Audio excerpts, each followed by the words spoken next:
이 네덜란드의 화가인 그 렘브란트가 인생 말년에 그 한 그림을 남겼습니다. 이 그림의 제목은 뭐냐면 탕자의 귀향이라는 작품입니다. 이 그림을 보면 한 아들이 아버지 앞에 지금 무릎을 꿇고 있습니다. 지금 아들의 옷은 다 헤어졌고 또 이 신발도 한 발은 신지 않은 채 아들 앞에 아버지께 품에 안겨서 있는 것이죠. 이 아들의 얼굴은 이 뭐 더 이상 자존심이라든지 변명 이런 것이 전혀 없습니다. 그런데 이 더 인상적인 것이 뭐냐면 이 아버지의 모습입니다. 이 아버지를 자세히 보시면 이 얼굴이 참 온화하시고 또 이 아들을 꾸짖지 아니하시고 아주 두 손으로 그 아들의 이 어깨를 꼭 감싸고 있습니다. 그 아버지의 손을 자세히 보시면 그 한 손은 아주 좀 거칠고 단단한 손이에요. 그런데 다른 한 손은 아주 따뜻하고 또 이 부드러운 손입니다. 이것은 뭐냐면 꼭 아버지의 사랑 그리고 이 어머니의 이 사랑이 함께 담긴 손처럼 보여집니다. 이 렘브란트가 이 그림을 통해서 하고자 하는 이 메시지가 뭐냐면 하나님의 사랑이 그만큼 깊고 넓다라는 것을 말합니다. 오늘 우리가 읽은 말씀이 바로 이제 그 이야기입니다. 이 말씀은 우리의 인생에 대한 이야기이기도 하지만 하나님의 사랑의 마음이 아주 듬뿍 담긴 이야기입니다. 오늘 말씀을 통해서 우리 자신의 삶을 비추어 보시며 하나님의 사랑을 깊이 알아가는 저와 여러분 되시기를 주님의 이름으로 축원드립니다. 오늘 본문이 있는 이 누가복음 15장의 말씀의 전체 주제가 뭐냐면 찾는 겁니다. 무엇을 찾느냐 이게 중요한 거죠. 가장 앞부분에는 찾는 것이 길 잃은 양을 찾습니다. 그리고 또 중간에 보면 이제 잃어버린 은전이 있습니다. 그 동전을 찾는 것이고 마지막에는 지금 잃은 아들을 찾는 그 내용입니다. 오늘 말씀은 바로 이 마지막에 있는 잃은 아들을 찾는 말씀입니다. 여러분 오늘 이야기에 보면 이 한 아들이 등장하고 있죠. 이 아들은 이 둘째 아들입니다. 이 둘째 아들이 아버지에게 요구를 하고 있습니다. 자기에게 줄 유산을 미리 달라는 겁니다. 유산을 상속하는 것은 주로 이 아버지가 자신의 삶의 마지막 때라고 생각할 때 또는 이제 숨을 거두기 전에 하는 것이죠. 이 아버지 입장에서는 사실 지금 당장 이 아들에게 유산을 줄 필요가 없습니다. 어쩌면 아들에게 유산을 주지 않아도 됩니다. 그런데 이 둘째 아들은 아버지에게 내가 반드시 그 몫을 받아야겠다. 이런 마음으로 그냥 막무가내로 아버지에게 요청하고 있습니다. 내 몫을 달라는 거죠. 참 버르장머리가 없는 아들인 것 같습니다. 근데 지금 둘째 아들의 입장에서 보면 자신이 미리 유산을 달라고 한 이유가 있습니다. 왜냐하면 이제는 내가 아버지 없이 혼자 살아보겠다는 겁니다. 내 인생은 내가 책임지는 것이지 아버지가 책임지는 것이 아니기 때문에 나는 그 유산을 받아가지고 내 나름대로 혼자서 살아보겠다는 그 마음으로 달라는 겁니다. 여러분 지금 이 아들의 행동을 보시면 이 아들의 행동이 올바른 행동일까요? 아니면 바른 행동이 아닐까요?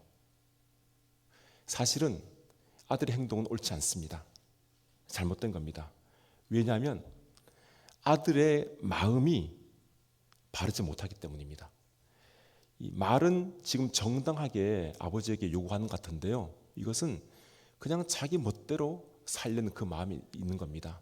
내가 그 유산을 받아서 내가 하고 싶은 것 다 하겠다는 거죠. 내가 가고 싶은 곳에 가고 내가 먹고 싶은 것을 먹고 마시고 하면서 그냥 세상에서 내 나름대로 제 멋대로 살아보고자 하는 그 마음이 있었던 겁니다. 여러분 이것이 바로 죄를 짓게 되는 이 근원입니다. 죄의 원인이 되는 것입니다. 이 죄는 그리스어로 하마르티아라고 합니다. 이 하마르티아라는 이 말의 뜻은 이 관역에서 벗어나는 겁니다. 이 화살이 날아가 가지고 이 관역에 딱 명중을 해야 되는데 이 화살이 벗어나는 거죠. 빗나가는 게 이 죄라는 겁니다. 다시 말하면 우리가 하나님을 바라보고 하나님께로 그냥 계속해서 걸어가서 집중을 해야 되는데 지금 하나님 없는 곳으로 우리가 가게 된다는 이야기예요. 이것이 죄입니다.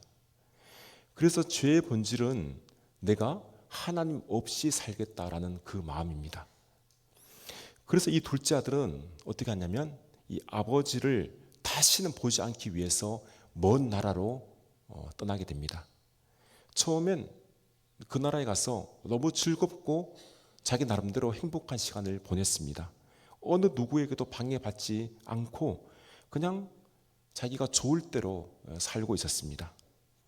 그런데 얼마 지나지 않아서 큰 문제가 닥치게 되죠.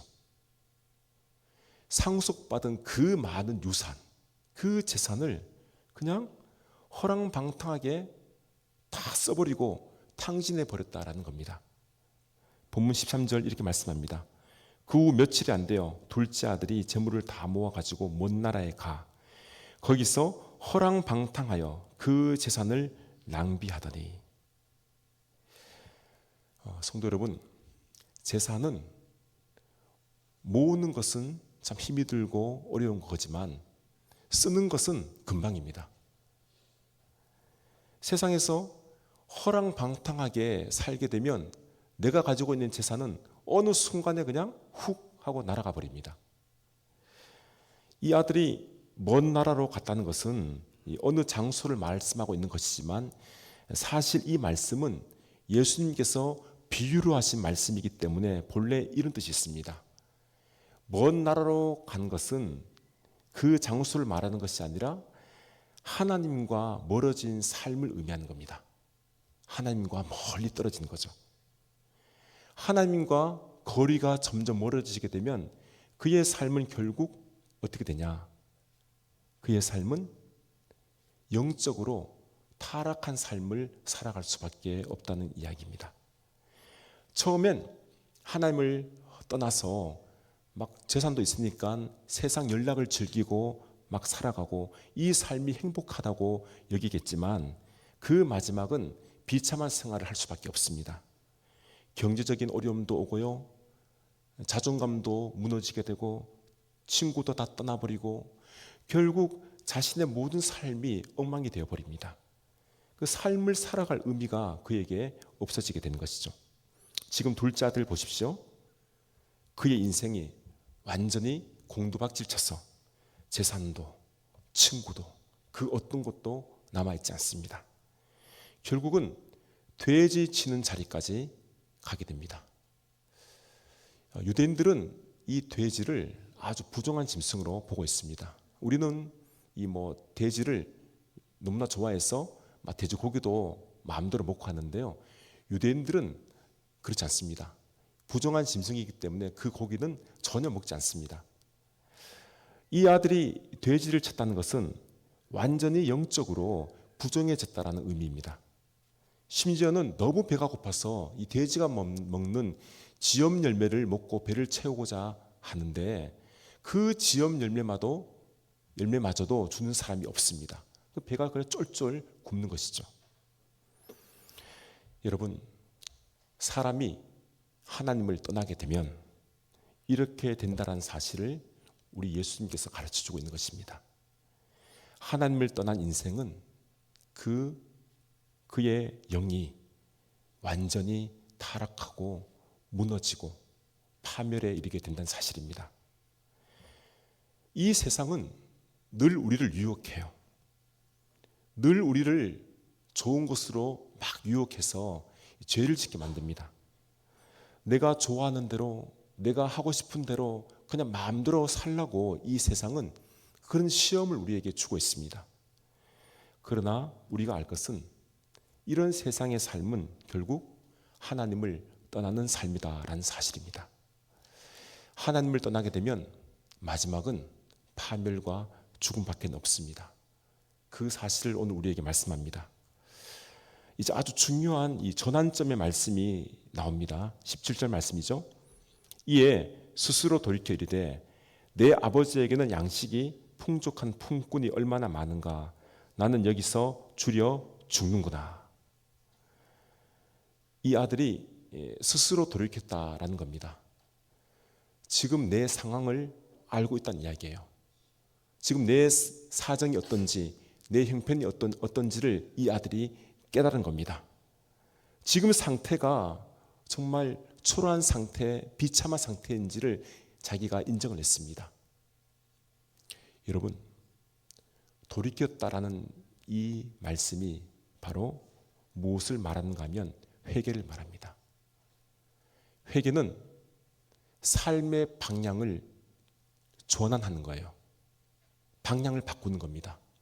우리가 이 차를 타고 가다가 이 가는 길이 내가 가는 길이 이게 잘못된 방향이에요. 그러면 어떻게 합니까?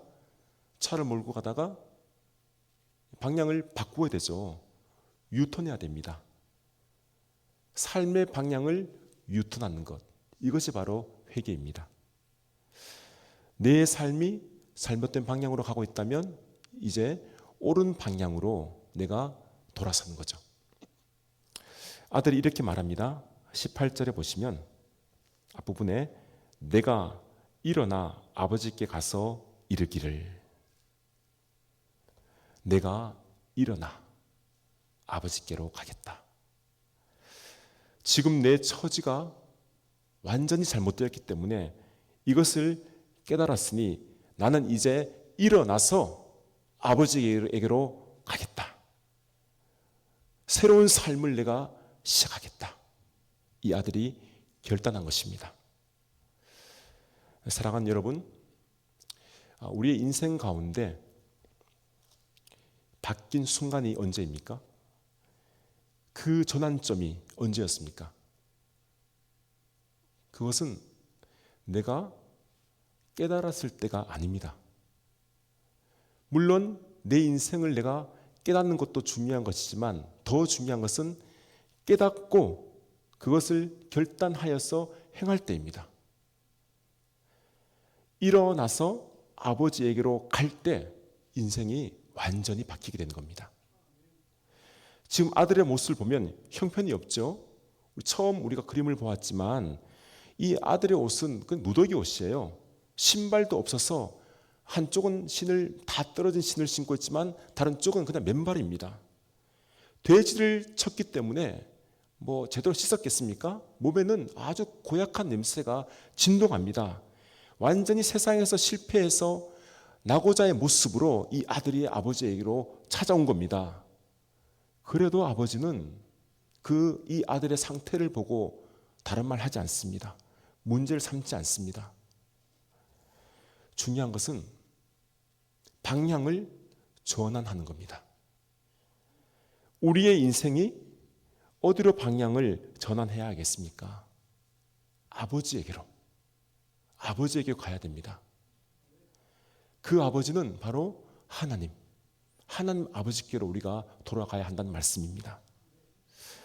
오늘 우리 노인대학 어른들께서 이렇게 많이 참석하셨는데 혹 이런 생각을 하실 수도 있어요.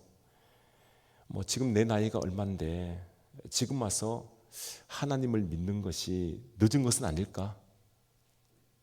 이제는 너무 멀리 와 버렸어. 아닙니다. 그렇지 않습니다. 아직도 하나님께로 돌아가는 길은 열려 있습니다. 예수님께서 이 십자가에 달려 돌아가셨을 때 예수님 옆에 이 두 강도가 한쪽은 오른쪽에 한쪽은 왼쪽에 같이 십자가에 달렸어요. 이 두 강도 중에 한 강도가 예수님께 이런 말을 합니다. 주님, 당신의 나라에 거하실 때 나를 기억하여 주옵소서. 그때 예수님께서 그 강도에게 하는 말씀이 오늘 네가 나와 함께 낙원에 있으리라. 그 강도는 바로 죽기 직전에 구원을 받았어요. 정말 죽음을 앞두고 있는데 그 강도는 예수님과 함께 하늘나라로 간 것입니다. 여러분, 저와 여러분에게는 시간이 남아 있습니다. 기회가 있어요. 언제 이 세상을 떠나게 될지는 누구도 알 수는 없지만 지금 인생을 살아가고 있는 이 시간에 우리 모두는 하나님께로 가야 합니다. 방향을 전환해야 돼요. 하나님께로 가게 되면 그 다음엔 진짜 우리의 인생이 펼쳐지게 됩니다. 영원한 삶을 얻게 되고요. 그 좋은 곳에서 하나님과 예수님과 함께 정말로 행복한 삶을 살아가게 되는 겁니다. 우리 모두가 이 사실을 기억하셔서 인생의 방향을 전환함으로 구원의 길에 모두 이룰 수 있기를 주님의 이름으로 축원드립니다. 오늘 이제 마지막 말씀은 이제 가장 감동적인 이야기를 우리에게 주시고 있습니다. 본문 20절 중반절에 보면 아직도 거리가 먼데 아버지가 그를 보고 측은히 여겨 달려가 목을 안고 입을 맞추었다라고 말씀하고 있습니다. 거리가 멉니다. 그런데 아버지는 저 멀리서 오는 아들의 그 모습을 한눈에 알아볼 수가 있습니다. 여러분, 아버지가 그날만 아들을 기다리고 있었을까요? 아닙니다. 아버지는 제가 보기에는 매일 기다렸어요. 언제 내 아들이 올려나 하면서 매일 그 언덕에서 아버지는 눈을 부릅뜨고 기다리고 계신 것입니다. 그리고 마침 어느 날 저 멀리서 누군가 걸어오는데 저 아이가 내 아들이구나. 한눈에 아버지는 알아보았습니다. 그리고 아버지는 달려가서 그냥 아들을 막 껴안고 입을 맞추었습니다. 그런데 이 오늘 말씀을 자세히 보시면 이 말씀 앞에 무슨 말이 있냐면 측은히 여겼다라는 말씀이 있어요. 측은히 여겼다. 이 말씀이 참으로 중요한 말씀입니다. 측은히라는 말은 불쌍히 여기는 마음, 긍휼히 여기는 마음인데요. 이것이 원래 뜻이 뭐냐면 창자가 뒤틀릴 정도로 불쌍히 여기는 그 마음이 측은한 마음입니다. 내 안에 있는 이 창자, 이게 막 뒤틀리면서 불쌍히 여기는 그 마음. 유대인들의 마음을 가장 최고의 감정으로 말할 때는 이 사람의 장기를 말합니다. 예를 들어 심장, 폐부, 간, 창자 이런 이야기가 나오면 이게 최고의 감정의 마음이에요. 우리말에도 그런 말이 있지 않습니까? 애가 탄다. 애가 끓는다. 애가 뭡니까? 어린아이예요? 애. 이게 창자 간이에요. 이 속이 막 부글부글 끓는 거예요. 이게 애가 타는 거죠. 지금 아버지는 지금 그 마음으로 아들에게 달려간 겁니다. 이 당시 문화에서는 이 어른이 아래 사람에게로 가는 이것은 매우 수치스러운 행동이었습니다. 이 자녀가 아버지에게로 와야 되고요. 종이 주인에게로 와야 됩니다. 절대로 주인이 종에게로, 아버지가 자녀에게로 가는 법은 없습니다. 그런데 아버지는 어떻게 합니까? 그냥 아들에게로 걸어간 것도 아니고 달려갑니다. 아들을 보니 이 아버지의 마음이 측은한 마음이 들었기 때문입니다. 며칠 전에 저희 집에서 키우는 그 강아지가 있는데 얘가 길을 잃어버렸어요. 시골 집에 잠시 맡겨두었는데 얘가 세상이 궁금한지 그냥 방충막을 뚫고 나가버렸습니다. 길을 잃은 거죠. 시골은 의성인데요. 제가 이제 그 소식을 듣고 또 제 아이가 그 소식을 들었는데 대성통곡을 하는 겁니다. 강아지 이름이 꼬들이인데 꼬들이를 찾아야 된다면서. 얘가 지금 의정부에 있거든요. 의정부에서 의성까지로 내려왔어요. 차를 타고 내려와서 꼬들이를 찾는다고 그 밤에 내려와가지고 밤낮으로 찾았습니다. 그런데 이 강아지를 찾질 못했어요. 왜 아이가 시골로 내려왔겠습니까? 이 강아지에 대한 측은한 마음이 들었기 때문이죠. 이 아주 어릴 때부터 100일 때부터 이 강아지를 키워왔으니까 10년 동안 키워왔는데 뭐 자기 동생 같죠. 근데 이 강아지가 없어졌으니까 그냥 아이 마음이 무너지는 겁니다. 계속 웁니다. 측은한 마음이 들어서 그렇습니다. 뭐 저는 개는 개다 이렇게 생각하지만 아이는 그렇지 않아요.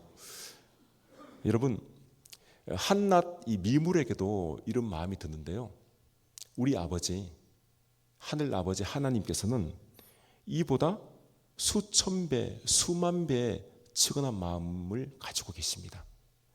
왜냐하면 저와 여러분들을 너무나 사랑하시기 때문에 그래요. 이 사랑을 어떻게 말로 다 표현할 수 있겠습니까? 할 수 없습니다.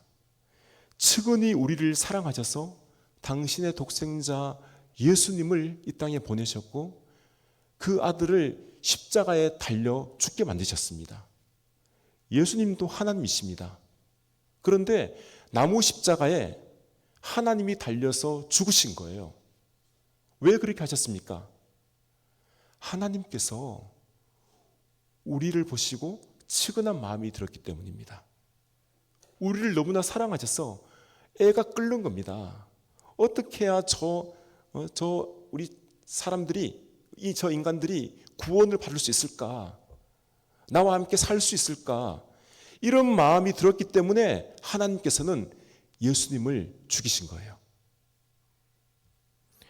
아버지는 지금 아들을 알아보고 달려가서 꼭 껴안고 입을 맞춥니다.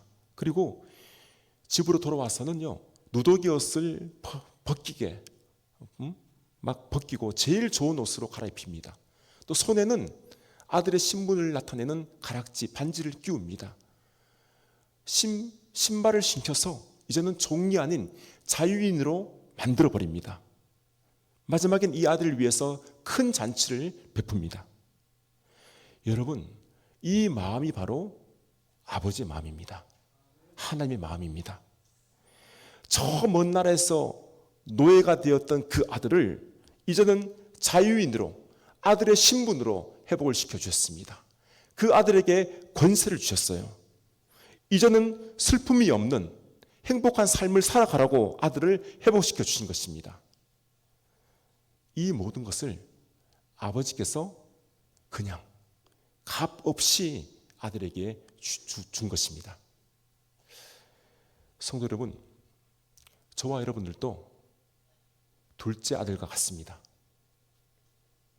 하나님을 알기 전에는, 예수님을 믿기 전에는 우리도 죄의 노예가 되어서 죄를 지어 마지막에 가는 곳은 바로 파멸의 길로, 죽음의 길로, 지옥의 길로 갈 수밖에 없었던 자들이 우리였습니다. 그런데 하나님 아버지께서 우리를 살려주셨습니다. 예수님의 죽으심으로 말미암아 우리에게 있던 그 모든 죄가 깨끗하게 씻음을 받았습니다. 그리고 우리에게는 예수님의 의가 온 것입니다. 우리는 종의 신분이 아닌 의의 신분이 되었습니다. 하나님의 아들의 신분을 얻었고 하나님의 자녀의 권세를 우리가 가지게 되었습니다. 우리가 잘나서, 우리가 능력이 있어서 이런 일이 이루어졌습니까? 이런 지위와 능력을 받았습니까? 아니죠. 우리가 가진 공로가 하나도 없습니다. 오직 하나님께서, 이 모든 것을 하나님께서 우리에게 주신 것입니다. 하나님 아버지의 크신 은혜입니다. 성도 여러분, 그리고 이 자리에 참여한 우리 노인대학 어린 여러분, 이 사실이 우리에게는 최고의 기쁜 소식이고 이것이 바로 복음입니다. 우리는 전혀 자격 없는 자이지만, 실패한 자들이지만, 지금이라도 돌아가기가 늦었다고 생각하고 있지만 하나님은 우리를 언제든지 받아주시는 분이십니다. 하나님 아버지는 지금도 저 멀리 언덕에서 서서 우리를 바라보고 계십니다. 언제 나의 자녀들이 돌아올까? 빨리 돌아왔으면 좋겠는데, 이런 마음으로 지금도 우리를 기다리십니다. 우리 모두는 하나님을 알지 못했던 자들이죠. 하나님께서 우리를 부르셔서 우리가 알게 된 것입니다. 그럼에도 지금도 아직 하나님을 알지 못하는, 거리가 멀어진 자들이 있습니다. 하지만 놀라운 사실이 뭐냐면 우리 하나님은 한 번도 우리를 포기한 적이 없습니다. 그래서 오늘 이 자리에 오신 것은 결코 우연이 아니에요. 하나님께서 저와 여러분들을 이 자리로 불러주신 겁니다. 하나님께로 돌아간다면 언제든지 하나님은 우리를 받아주시고 우리를 사랑하셔서 가장 좋은 길을, 그 복을 우리에게 반드시 주십니다. 오늘 하나님 아버지의 품으로 돌아온 인생이 가장 복된 인생임을 알고 늘 아버지 품에 살아가는 저와 여러분들 되시기를 주님의 이름으로 기원합니다.